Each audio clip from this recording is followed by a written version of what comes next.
Hello, everyone. This is your girl, Rashida, aka Righteous Sun. And I've decided to start something new. Of course, I can't do this by myself. I love to connect with some amazing soul sisters. And today is no different.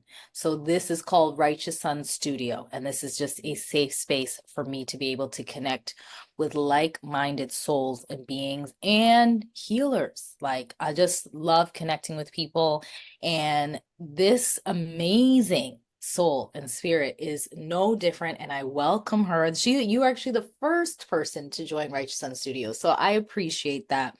We are going to welcome Victoria from Frequency Healing. Am I getting that right? Yes, frequency healing. Frequency Healing. So please remember, this is going to be different. We're giving a little bit of a video this time because, people love the visuals of it. So please remember to subscribe to Righteous Sun and check out Righteous Sun Studio, because you will be able to receive so many beautiful gems from amazing people who come on this show into the studio. So welcome, Victoria. I'm excited to have you. Yes, Um, thank you for having me. I'm really excited. I'm looking forward to our chat. So, yes, I love these type of chats. This is very different than what I've done before. It's actually not really that different. It's pretty much the same thing, but this one is just a studio, and it's just a safe space for us to be able to have our chats and to, how I see it, shoot your shit. And not bad shit, of course, but just amazing gems and things that you can share. So no holds bar in what you want to share. I was going to introduce you, but like, you gave me such a plethora of things that I feel like I don't even know if I will do it justice.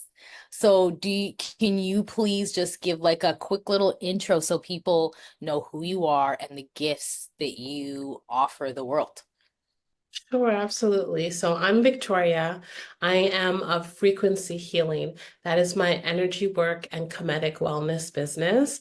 I am a writer, performer, spoken word artist, erotic poet, and I am an energy work practitioner.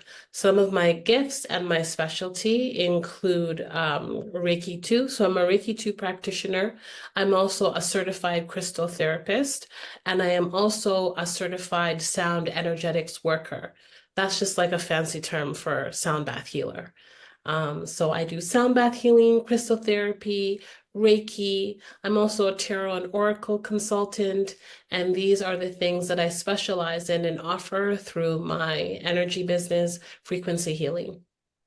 Beautiful. I love everything that you are bringing to the table. And we were talking prior to this in terms of like sound bath, and normally you are offering that gift once a week, but you've amped that up a little bit. Can you dive deeper into what a sound bath is? Because I was able to participate in one, and then you have another one coming up, which I'm really excited about because I'm going to come to that one too. Can you really explain to people what that is if they've never heard of it but are intrigued by it? Okay, so a sound bath is a meditative experience where you lay down, you relax, and you are bathing in sound waves.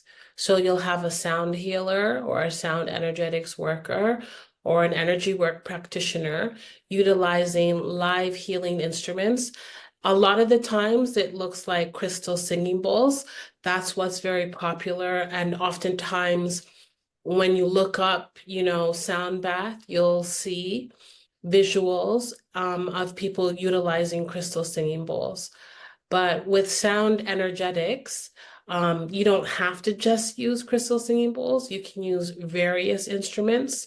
And the purpose is to help balance and align our chakras. And those are the energetic centers that we have and house within the body. It also provides like a soundscape. So when you experience a sound bath, it's quite common that through visualization, through meditation, through utilizing the mind, you will feel as if you're being transported. So you'll hear instruments that sound like ocean waves, and you get the sense and the feeling that you're by the ocean. And or you'll hear instruments that sound like rain, and you'll get that sense and feeling, and mentally you'll be transported to perhaps being in a jungle somewhere listening to the rain. So sound bath essentially is just energy work. It's just utilizing healing instruments, the power of the voice, visual meditation to guide you, to soothe you, and to also help balance, align your energy centers, as well as clear, any stuck, stagnant, old energy. Mm. Thank you so much.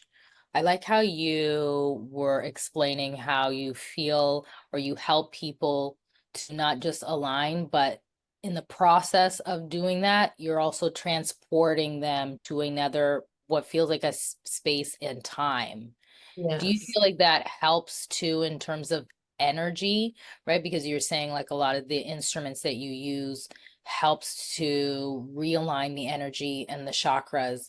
Do you also feel like even if we can't be in the rainforest, somehow consciously and even subconsciously, like our energy, our mind being transported through the sound bath allows us to energetically feel the things that we actually need in our everyday life. Like, especially if we live in the city, a lot of the times we can't go out into nature as much as we want. And that is where we actually need the healing, right? Is being out in nature in order to receive the energies that we need to realign us. But if we can't, the sound bath seems like the next step for those who need or are looking for something that's different. And it seems like it's on a different energetic like transaction or a different energetic like share, if that makes sense.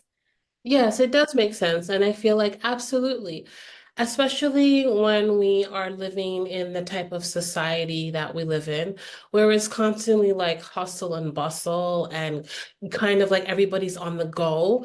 And from my own experiences and the experiences of those people I am in proximity to, or those who I know, even stories, it's like people are having a really difficult time. And when you are finding it challenging to, go out there just to make ends meet, all that stress, and you might not necessarily have the time, have the vacation days. You might not have the financial means to transport yourself to a jungle in Costa Rica, or to be laying on a beach, or to experience a bonfire in a cabin. But if you treat yourself to a sound bath, a frequency healing sound bath, then within that time frame that we have, you're transported to all of these different places in your mind that generate rest, right? That help with restoration, that help to revive and restore your energy, So I definitely feel like being transported visually through guided meditation during the sound bath helps you. It also helps our higher self, your higher self, right? You tell your higher self, or through guided meditation, your higher self is here. You're in the realm of this place. You're in the realm of this space. You're in the realm of this place. And then by the time it's finished, your higher self comes back into your body, and there's like a harmonizing, of the your higher self, and then your physical being, your incarnation, and that harmonization, that switch, it shifts something. I love how you said that. I love how you mentioned that the higher self gets transported, especially if you're new to like the spiritual work or you're new to like spirituality, because that becomes a lifestyle to really understand that your higher self can move through time and space. Mhm. And how you mentioned how it comes back into the body. If people know that the spirit moves faster than the physical body itself. So sometimes it takes a while as we are going through our spiritual awakening for our physical body to catch up to our spiritual. And that can be tough. right? On the physical body, it can be tough, and on the mental piece as well. So Yes. I love the fact that you're saying like it almost helps to heighten your higher self, and then it almost like brings it back down and gifts the physical body with like extra energy and what seems like as well as this beautiful power. And then they like interconnect together. And eventually, like what you said, they harmonize and they fuse together and then you can continue. Amazing. Um, how did you get into this? Because I've always looked at it like, wow, it seems like a very special gift to have. And I always say everybody is gifted with whatever is being given to them. So how did you get into that? So I got into sound bath healing through the energy work course that I was taking. And so I got into energy work as a result of. So here I'm going to share a little bit. So June 2014, I experienced a very tragic, deep loss. My partner who lived with bipolar illness, he suicided on June 2014. It was very unexpected for me and for family as well, but it was just really unexpected, came completely out of left field, and it completely shattered my world. It was like crushing. I've experienced and been through a lot of things in my life, a lot of pain. That was by far the most painful experience. And I fell into a major deep depression. I began therapy, psychotherapy, um, in about 2015. And I found that particularly helpful. Then one day, in 2016, I think it was after a therapy session, after, just kind of feeling as if I'm at a plateau and I don't necessarily feel like I myself have like reason and purpose for being and or living. My depression was really, really bad. I just hopped on the internet on my phone and I just started looking into the chakra systems. And the chakras wasn't something that I was completely unfamiliar with. I read about it through a book, I think Deepak Chopra, and I was just kind of intrigued. And I've done yoga before, so I've kind of heard of it, and I just started to do some research. And then when I started reading about the chakras and how our energy centers, chakras in the system, can affect our physical health as well as our mental health, um, I was intrigued. And then I wanted to learn how to help balance and align these energy centers. Um, and it was through this process of crystal therapy being a method in which you can help to balance and align. And when your energy centers are balanced and aligned, the more clear you are, right? Transmuting some of these things. And so I started to learn more about energy system, energy work. And then I began performing crystal therapy on myself, and I found it beneficial. And I continued to do some research, and I was like, I like this crystal therapy stuff. It helps. I'm still doing therapy, but I find that the added crystal therapy also helps to like calm me down. There are days when I feel like I'm gonna freak out and lose my shit. And then I lay down for 45 minutes and I put these crystals on my body and I put on, a special playlist. And then all of a sudden I feel a little bit more balanced. I feel a little bit more centered. I'm here. I can continue to do this because I got through yesterday. And if I got through yesterday and I've made it up until this point, I can continue to try my best to make it through the day. And through some research, I found Transformational Arts College. And I noticed that they had a holistic health program. And in their holistic health program, they also had a portion for energy work. And that intrigued me. And so I decided to retrain myself and I went to school, enrolled in their holistic health program to obtain my energy work certificate. And they have a sound energetics course, which I took. And I found the sound energetics course, it particularly resonated with me. And when I took that course, I realized that it was something that I wanted to do with my own offerings. I wanted to not only do crystal therapy for others because I found that it helped me, but through this practice, this modality, I also want to offer it to other people. And I've just been going at these sound baths ever since. Like it's my jam. I love it. Mm.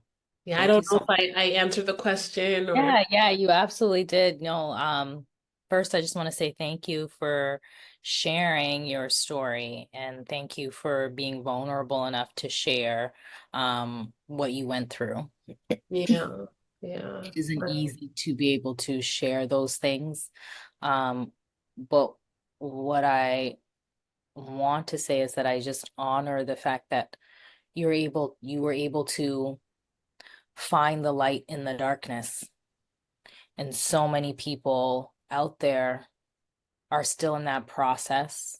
Some don't get the opportunity to fully find their light and unfortunately end up taking their life. Uh, Hmm.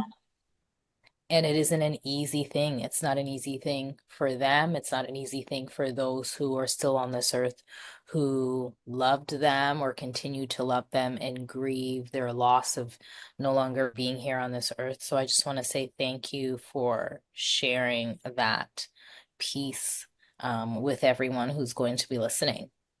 Yeah, it's a difficult thing, and I feel as if when it first happened, I probably wouldn't have been able to talk about it. It's still a very painful thing because he is, you know, that moment, it was like an interruption. I still love him. He's still the love of my life. I'm always gonna love him.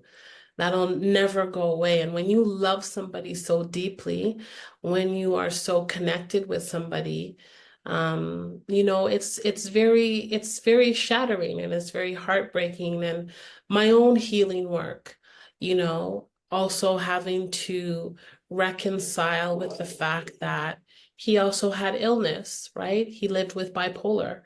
And so it's an ongoing process reconciling those aspects.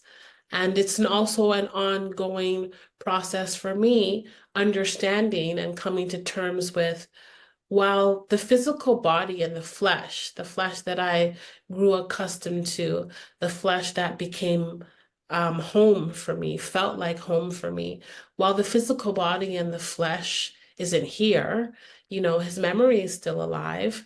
I can still keep his memory alive. His spirit still exists. The flesh is no longer here, but who he is as a person, his essence, all his idiosyncrasies, all his nuances, his personality, that still lives. His spirit is still here. His spirit is eternal. I believe that spirit is eternal. It's just that the physical body is no longer here. So part of my own healing journey and reconciliation with the loss is that, well, I lost the physical aspect of him, but in spirit, he still lives on. Thank you. I don't even know what else to say. Thank you so much. You're so like the way that you share it, it's so needed for so many people who might not be very open to that understanding that the spirit is something that still lives on. And even though we can't see them in the flesh, know that their spirit still moves around us and is literally like becomes a part of the entire like ethos and the energy that surrounds us and helps us through everything. I think sometimes a lot of people believe that when someone passes, their energy goes somewhere else, and then we're Mhm. here on earth. And yet, right now, as we're speaking, spirit moves around us. As we go out in our everyday life, spirit is moving around us constantly. But we're just on a different energetic plane, and we might not be able to receive that. But at the same time, when we have a clear path, and we have moments of stillness is when spirit shows up in ways that we might not even be able to like understand, but yet it shows up. And the importance is to be able to pay attention to those things. And just like what you said, the stresses of the world, our everyday life of the things that we do gets compiled constantly that we don't leave space for spirit to even share the beauty and share the messages that we are seeking. And yet it is there in those moments when we step into nature and we clear our mind, or even in moments where we do a sound bath and we might not think like, oh, some people might be like, I'm just going for a sound bath. This is a cute thing. And yet at the same time, it's doing something deeper and on a deeper level that helps us to connect to our higher self, helps us to connect to spirit, to our spirit guides, to those who have crossed over. Because once they become a part of like the all encompassing, it's like it also gives us kind of like this push to continue on this earth, because now they can see like, oh, it's this vastness. I want to be able to help my loved ones on earth to achieve that sense of peace, or to connect even deeper to their higher self. It's not just so much like to achieve your goals. I really do believe that it's also an opportunity for those who have crossed over to help those on earth to reach their higher self, right? And to connect even in a deeper level. So thank you so much for sharing all that beautiful, yummy goodness. I For know, and I just kind of wanted to like touch on a few things that you mentioned. I'm realizing that more and more that, after his passing, I had these very vivid dreams. I kept seeing these signs, these synchronicities. Like I remember one time, my son and I, we were walking and there was a butterfly. And the butterfly was like literally flying next to us, and it was in front of us, and the butterfly was following us for like a good 10 minutes. And, just I remember now, just seeing all of these little signs, these coincidence, but not really coincidence, all these little synchronicities that indicate, hey, I'm here. I'm still here. Physically, I'm not here, but I want you to know that my spirit is around you. And I believe, and I find that most people who do get in the field of energy work, whether it's energy work, whether it's spiritual work through mediumship, whether it's root work, we often get into this work to be of servitude, to serve, right? Yeah, it's good for yourself, right? But like, helping people through Reiki, helping people through mediumship, helping people through crystal therapy, helping people through sound bath, that is an act of service. And so, when I felt hopeless and completely despondent, and like I didn't have anything, energy work, sound bath healing, crystal therapy, it became a way for me to find new purpose for myself. And in that, wanting to also be of service to others and help, because I'm a testament to how it has helped me. And if I'm a testament to how it has helped me, then I can utilize these gifts. I can utilize what I've been attuned to, to also facilitate healing and help other people. The other thing I wanted to touch on was, a lot of people have been conditioned, to believe that you live and you die, and when you die, you go to some place. And I find that there's a large sect of people, they don't necessarily know it, um, but that's part of the conditioning, is they're not necessarily living their life right now. They're living to reach some place when Mm. your moment is now. So a lot of people I find who tend to follow certain practices of belief systems, it's like, well, you're living your moment, you live in your life now to go to some place. And if you do this thing, then the grand place where you're supposed to go, then you'll end up somewhere else. And in other traditions, or I don't even know what to call it, we can be candid. Jehovah's Witnesses, they tell people, well, the dead are conscious of nothing. And so it's not even as if, well, when you die, you go to heaven. It's like, okay, well, when you die, you're just dead, and you're going to be waiting for this resurrection where the earth will be restored into a new paradise, and then the people will rise again. Well, for me, it's like, what about the resurrection of your consciousness? What about the resurrection of the remembering of your nature as a spiritual being, just inhabiting a physical body? Why do you have to wait to reach heaven? Why do you have to wait to reach paradise? Why can't heaven and paradise be in this earth in your current incarnation at this particular moment right now? Oh, yeah, I totally agree with you. I used to go to church.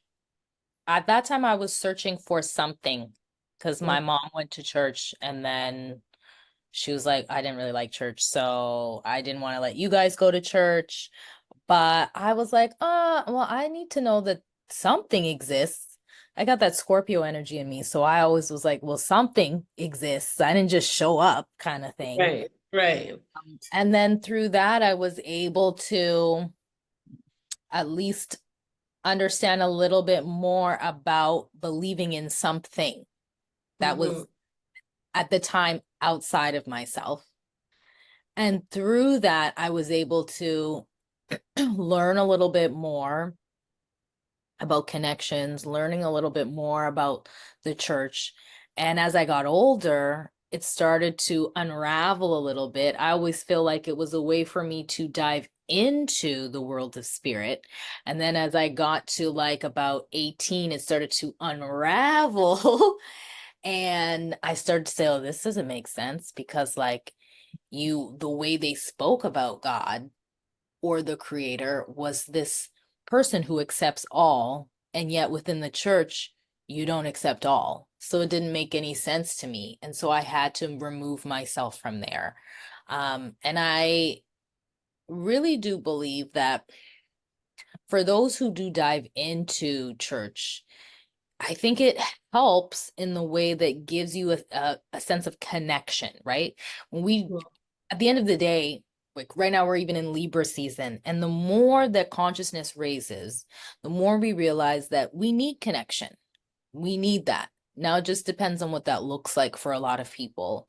And for a lot of people out there, they dive heavily into certain religions, and whether it be that it's just something that's brought up into their family, it's just been tradition for them to be a part of that.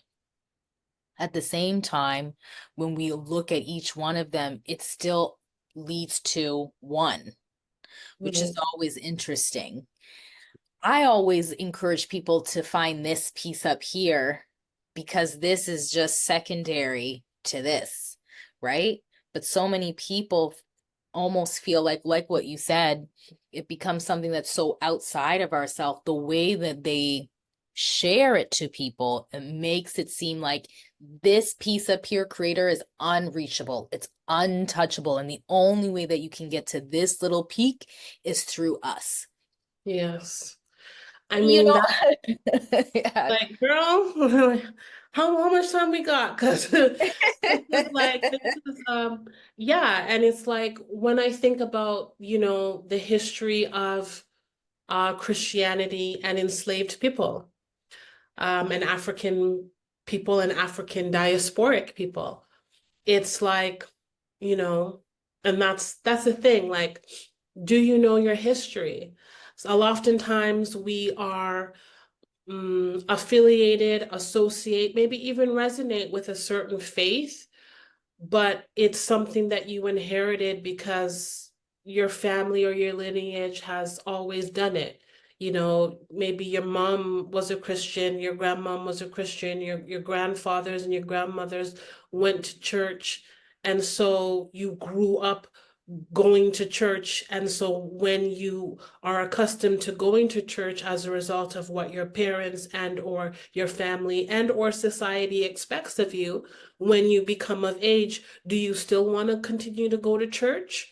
Right? So I feel like, that whole, the only way that you can get to the peace up here is through, in some Christian beliefs, is through Christ and the way in which Christ was then given to African, diasporic, and also indigenous people, right? I also, I grew up in a household that was very, I would say, religious. And I do believe that there is a difference between being religious and being spiritual. Um, I find, being religious is more like dogmatic. I find oftentimes, my experience anyway, is that religious people tend to be very judgmental. They believe as if their religion and their way of relating to God and or the creator is the only way to relate. And if you don't relate to the creator or God in the way in which they do, then you are demonic or you're pagan or you're an atheist or you're an unbeliever. Whereas when you are spiritual, I find through my experiences, you recognize the essence and the nature of spirit in all, right? Mm, I, when you are spiritual, I recognize that who they call Yahweh is also Allah, mhm, right? Who they call who they call God is also Jehovah, right? And I also recognize when you're spiritual that maybe, Yahweh, Allah, and God are that, but you also have Olodumare, Olerun, Yamaya, right? You have Bonju, you have all of these, you have Gichi, I think it's Gichi Manadu, you have Great Spirit. In all of these different traditions and cultures, there is something that they believe in that is higher than themselves. And no matter what they call it, right, there's something great, an essence of spirit that is greater. And some might call it this and some might call it that. At the end of the day, it's all the essence and the nature of God. mhm, So I find and it's also too a topic for me because sometimes it's like, some of the things I hear people say to me, I find ridiculous. I'll be very honest with you. Um, I was, workshopping a meditation and sound bath program for women in need. And I asked one of the women in the center if they would like to come upstairs to meditate and lay down on a yoga mat with a blanket and enjoy a sound bath. And she told me that she doesn't meditate because she's Christian. mhm, And for me, it's like, mind you, I don't identify as a Christian, but I did at one point study the Bible, and I don't see any scriptures that indicate that thou shalt not meditate. As a matter of fact, many of the great historic characters in the Bible meditated. Moses was meditating, Jesus himself meditated. mhm, So I kind of find it baffling that you wouldn't engage in a practice where you can just calm your mind and just be still. and breathe, right? Because of your religious dogmatic beliefs. Mm. Mm. A question is coming up.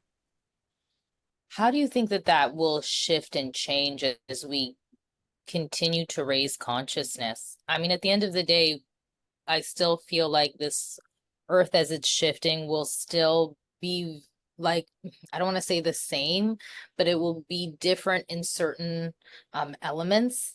But it brought up something as you were talking for me, where especially when you talked about the enslavement, I mean, to me, to be honest, to see anybody get hurt in any way, physically, mentally, emotionally, spiritually, it breaks my heart. Mhm. Like, I'm such a softie. And I remember watching somebody's live, and they had gone to Africa, and they wanted to come back and share pieces of their story about what they witnessed. And they ended up going through a lot of it was like a tour, and it went through a lot of the slave parts. What what stood out for her was that they called them slave castles, and she was like, "Well, I don't know why they would call it a castle. They're clearly dungeons, but okay." Mhm. Mhm. And she actually had posted a lot of it, and something that stood out to me was that if you, as slaves, they had them underneath the church. So for those who weren't willing to commit to Christianity or commit to this new religion would be forced down into the dungeons, which were underneath the church. And they would actually keep little barred windows open. So those who did commit, obviously we knew out of fear, Yeah. um, would have to go into church every Sunday and see them underneath. And it was almost like saying, well, this is what happens if you don't commit to what it is that we're telling you to commit to. So they would walk into their church, and then they would pray to whoever that they would pray to, Jesus, and all the stuff that they had never done before. Mhm. Meanwhile, your probably family members, people from your tribe, things like that, were underneath starving to death.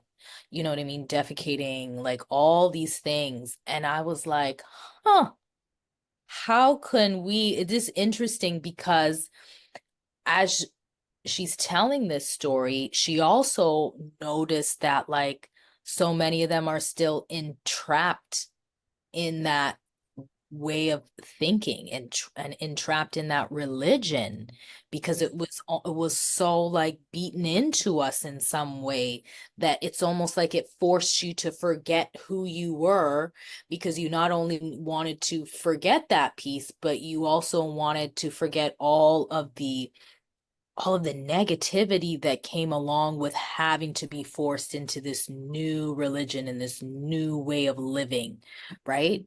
It's just interesting now as we see so many people, just like what you said, to say things like, I don't meditate. I mean, we can't even say the word meditate in school. We're not Mhm. allowed to, because what people think of meditation is directly linked to yoga, which then is directly linked to some sort of religion or culture. And you know what I mean? God forbid that we interconnect those things into a school system. Mhm. However, at the same time, we interconnected that religion and Catholicism into the school system when we created residential schools, which clearly we know was not the best at all for anyone. Right? So it's just Yeah. interesting to see that like we are slowly like when I say little bit, Mhm. they are slowly integrating it because they understand that the new generations that are coming in, these new children, I call them these star children, star seeds who are coming in. And even us as people are raising consciousness, and healers out there are saying like the way that you thought it was working back then is clearly not how it is now. And in order for you to be able to connect to the next generation who will be the one who takes care of this earth, we need to find better solutions to take care of the next generation. And so rather than saying meditation, we'll say things like mindfulness. Right? Mm-hmm. We're going to have like mindfulness moments and things like that, which whatever, I will take that, but to Mm-hmm. at least have moments where we can incorporate yoga, right?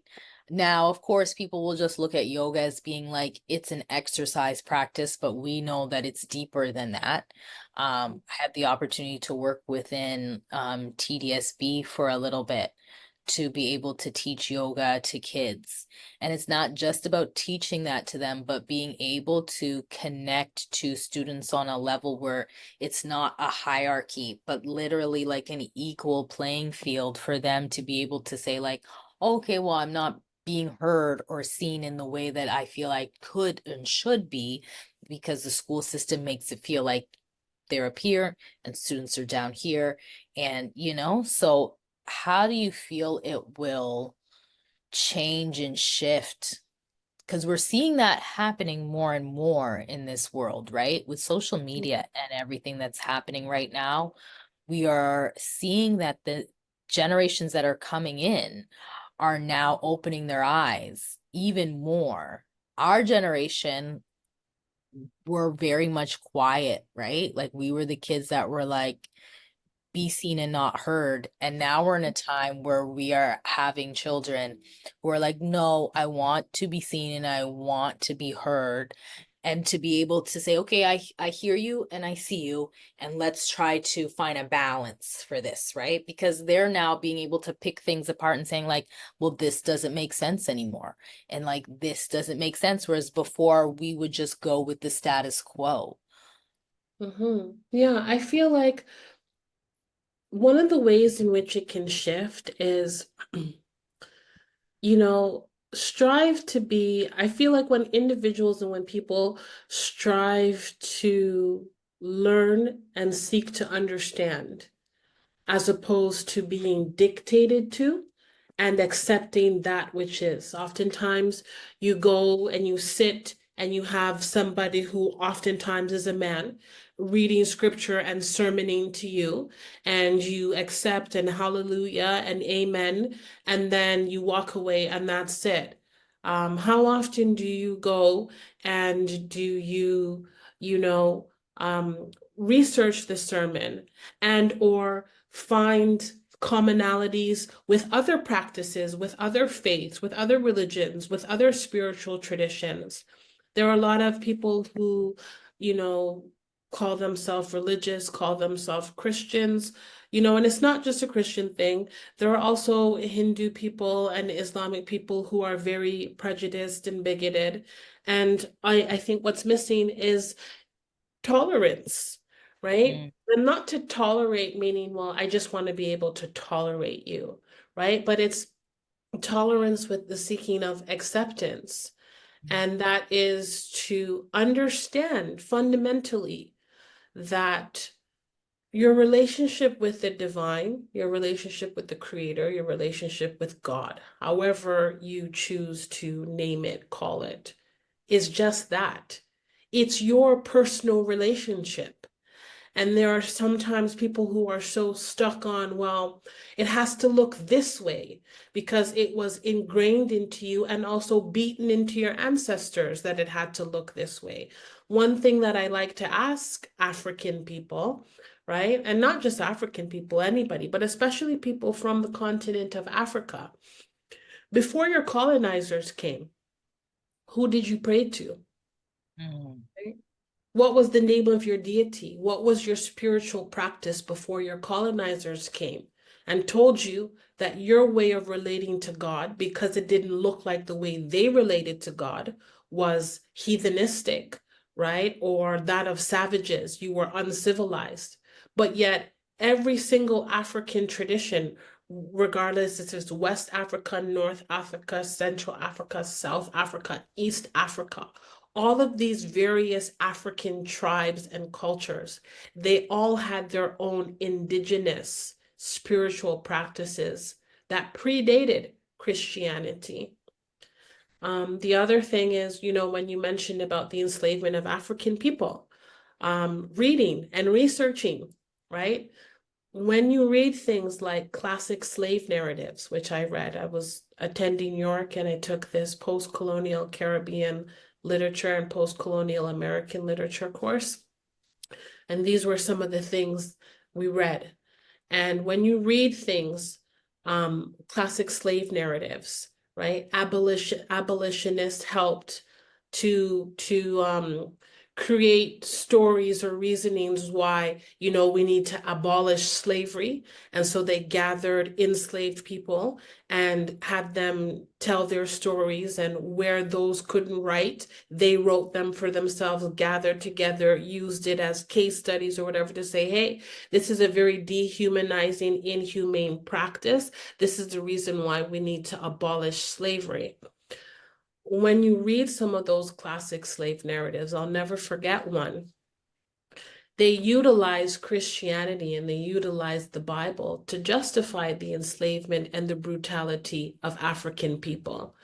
On these plantation fields, you had your plantation owner, and then you had the overseer, and the overseer, he looked after the people in the fields.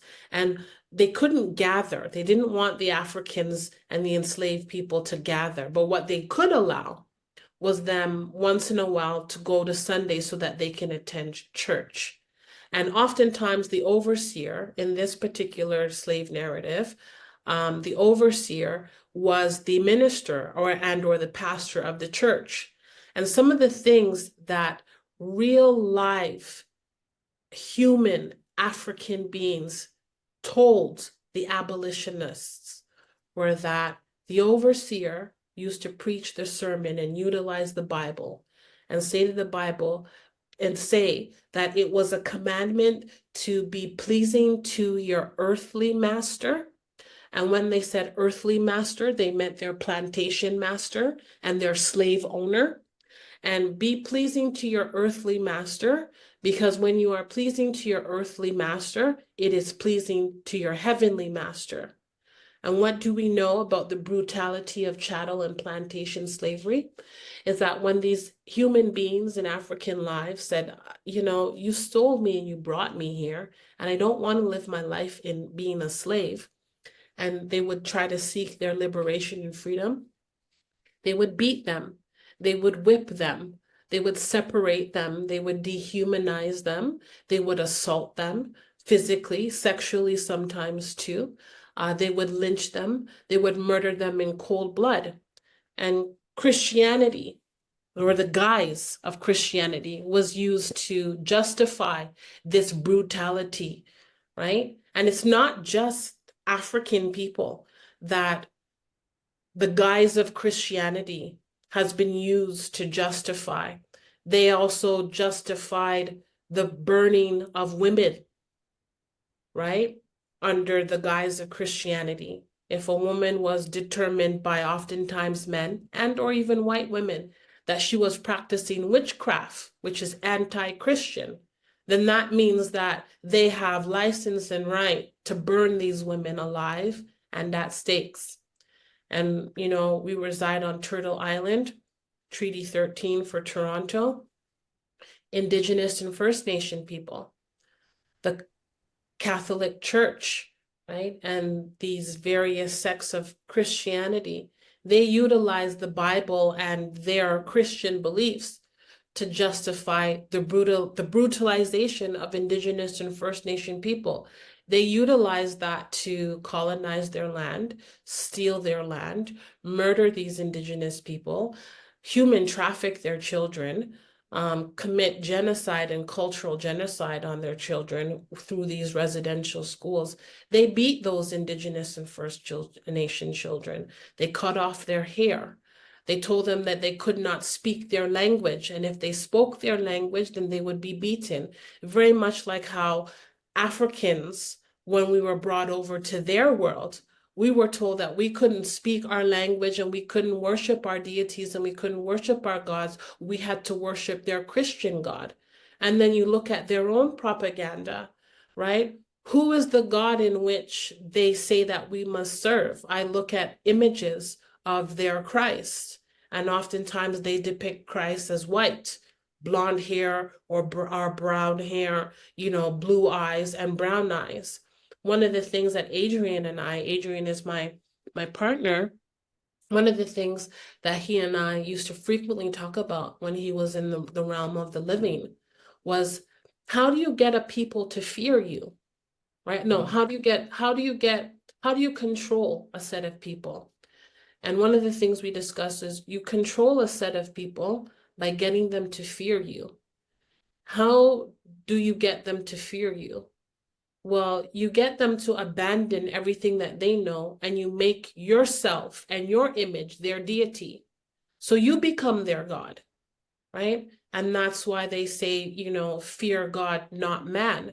But when you make yourself their God, and or you ingrain and or beat into them that you and your likeliness and you and your image is that of God, then that's how you get a people to fear you, and that's how you get a people to, that's how you get them to that's how you control these people.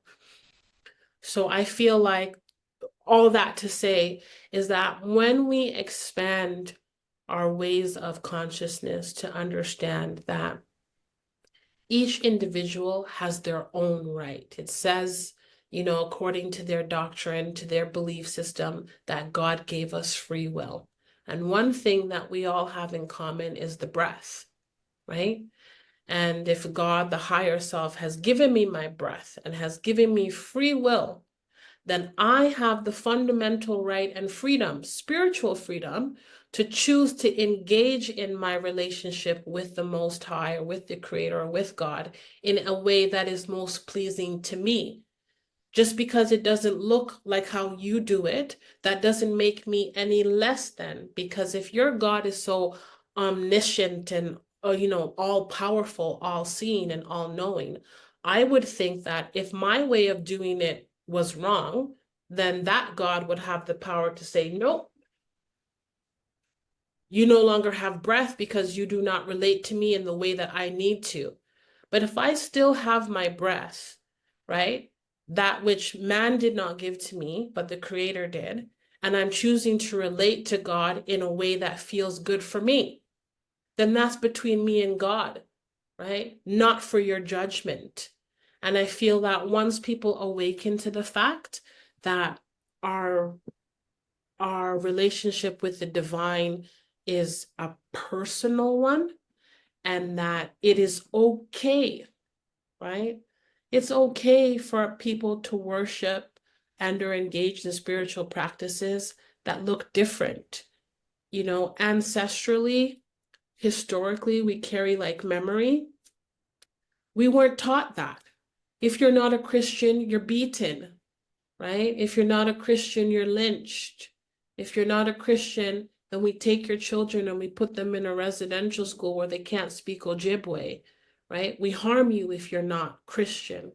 And I feel like once the collective consciousness and even individual people move out of that mindset and realize, okay, well, the way that I relate is the way that I relate. And maybe the way that I relate is similar to the way Susie, Sally, and Cher relate. But if Rashida and Victoria and, Derek or whoever want to relate in a way that looks completely foreign to me, then that's their business, right? They have their own relationship to the divine. I feel like it's a need for understanding and acceptance as well as tolerance. Mm. Wow. We got to do this again. Wow. Thank you so much. This was a beautiful conversation. It was such a beautiful conversation. So much insight. So much good stuff came out of this. I love conversations like these. And I Yeah. want to say thank you from the bottom of my heart for Mm. joining me and being able to share your wisdom and share your thoughts and share your insights. Victoria. Yeah, no, I'm so glad that we did this, and I'm definitely open to doing this again. This is something that, I could probably talk about on and on and on and on Mhm. and on. And it's like maybe somebody relates to the creator or spirituality in a way that doesn't look like the way that you are accustomed to. But if the way that they relate brings them peace, brings them Mm, comfort. They're living their life in a way that, even in the eyes of your doctrine and your belief, is a good life, a righteous life, a decent life. They're good, they're kind, they're not harming anybody. If it brings them peace, comfort, happiness, if it prolongs their will for living, mm, why is that a problem? You know, I would think that God, the creator, wants to see people happy and joy filled and living, So yeah, it's a topic that I can speak about for a while, but I would absolutely love to do this again. And I'm very thankful, that I'm the first in this new way of doing things for Righteous Sun Studio. And I'm very grateful. Thank you for having me on and for engaging me in this way. One of the things that I feel like if you know me personally, I know I do erotic poetry and I perform, but I'm actually like a very shy person. And so like even doing something like this, it pulls me out of my comfort zone. And being pulled out of your comfort zone is a beautiful thing because when you're out of your comfort zone, then you grow. So I'm very thankful. I'm very grateful. wow, thank you so much. You have so much wisdom and so much to teach, so much. I feel like we just opened a Pandora's box. We're at the tip of the iceberg with you. That's why I'm like, oh, she needs to come back on. She's got a lot of wisdom to share and to teach. Before we end, I know you said you had some cards there. Do you have cards?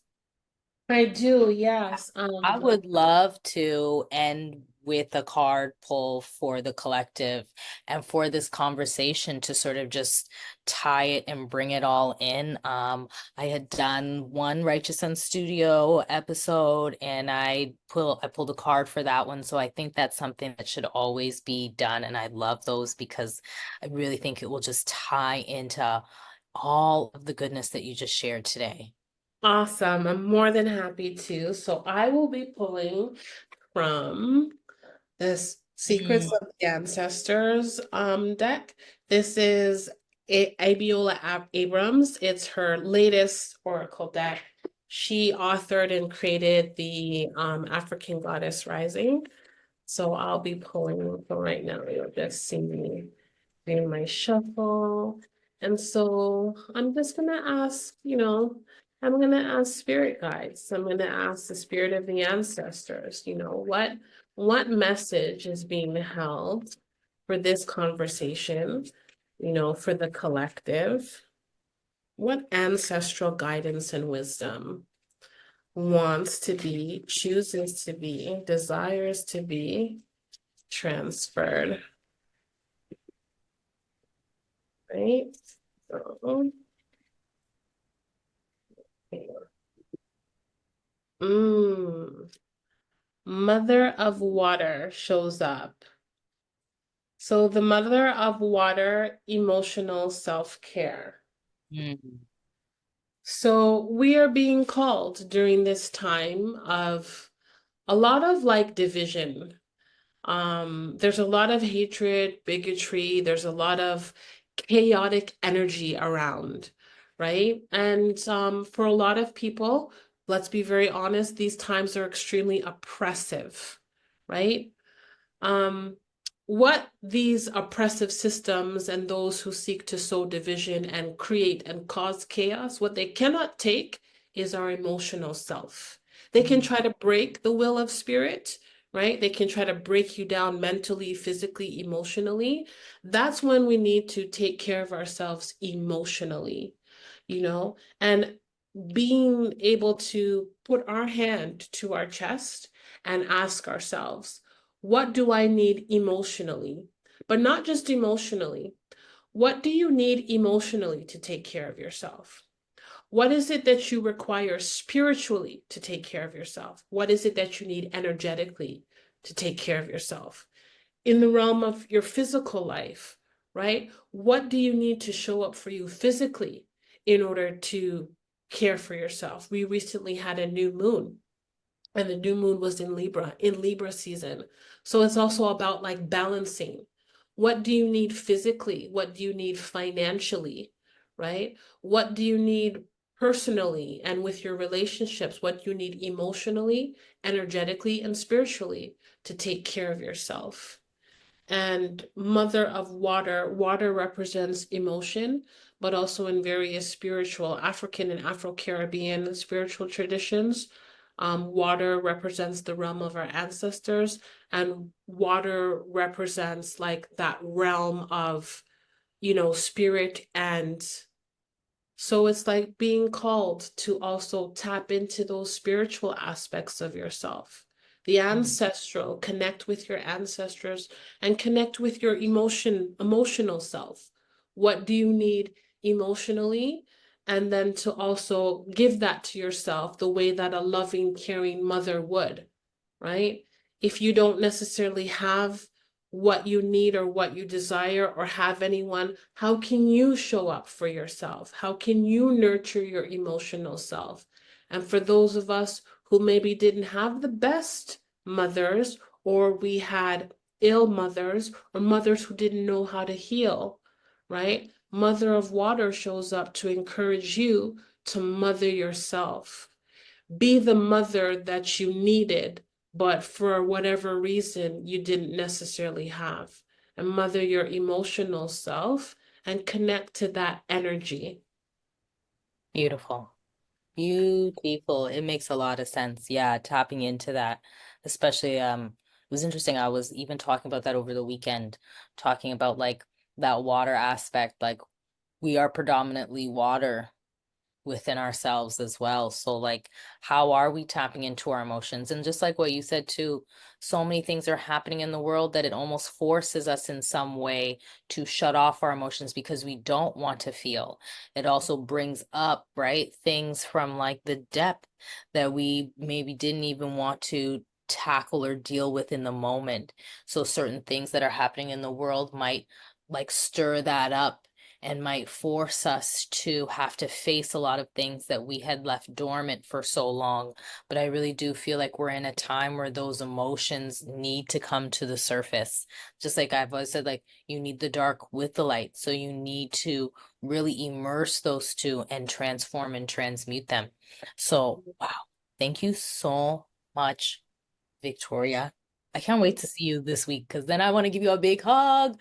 Right now, I Yeah, want we to give you a big can hug because I was like, wow, so hug. amazing. And yes, I can't wait to have you back on again because something that was really ringing to my ear is your erotic poetry, which I would love for the next time you come on. We need to dive into that, especially for that feminine energy, for those women out there who want to really tap into their sacral and they haven't had the opportunity to do that. Maybe they've gone through things in their past that has totally stifled their sacral and that erotic sexual piece that is so needed in terms of creativity and creation when we are moving in this world. So, who better to do that than Victoria? I'd love for you to come back on and share. Yes, okay, so we'll do the erotic poetry and just share. Yes. Sex is sacred, you know, Yes. sex is very sacred. But I guess that's for the next time Yeah, that's for the next one for sure. It is definitely something I look forward to hearing all about. Before you go, like plug yourself. Plug yourself because people need to find you. Where can they find you? Okay, so one stop shop, you can go to my link tree. So that's Linktree, Linktree /frequency healing. And it's frequency spelled with two E's, so like queen. So Linktree, are you gonna have something where I Yeah, I'm can? gonna put all the links Okay. down below. Yes, but Okay. just, yeah, plug yourself. Okay, so Linktree at / frequency healing. There you can book a service, sign up to join the Frequency Moon Letter.